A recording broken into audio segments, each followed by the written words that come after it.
Isa ang Masbate sa mga dumating na delegasyon sa lalawigan ng Cebu para sa Palarong Pambansa 2024 na gaganapin sa Sports Complex ng naturang lalawigan na bubuksan sa isang parada bukas, Hulyo 9. Ang representasyon ng Masbate ngayon na tinawag na Bicol Volcans ay suportado ng pamahalaang panlalawigan na inihayag sa isang pribadong pagharap ni DepEd Bicol Regional Director Gilbert Sadsad, Masbate Assistant Schools Division Superintendent Joy Cabrera at Gobernador Antonio Tico. Hindi pa sinabi kung merong pundo na inilaan ang Kapitolyo ukol dito, ganong pampalakas di umano sa delegasyon ng mga manlalaro ng probinsya ang ipinakitang atensyon ng naturang mga opisyal. Una nang binisita ng mga atleta ng Masbate ang Santo Niño Shrine ng Cebu bago tumuloy ang mga ito sa Cebu Sports Complex. Naalaman na ang Palarong Pambansa sa Cebu ay sinabayan ngayon ng International Championship Competition ng mga kabataang cubers o itong nauusong laro na Rubex na binisita kahapon ng kinilalang batang-bata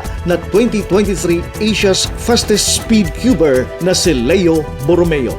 Para sa Wow Smile Radio, Masbate Newsline, ako si Edwin Gadia, nagbabalita sa Wow Smile Radio. Masbate, palangga ka! Ito ang Masbate Newsline.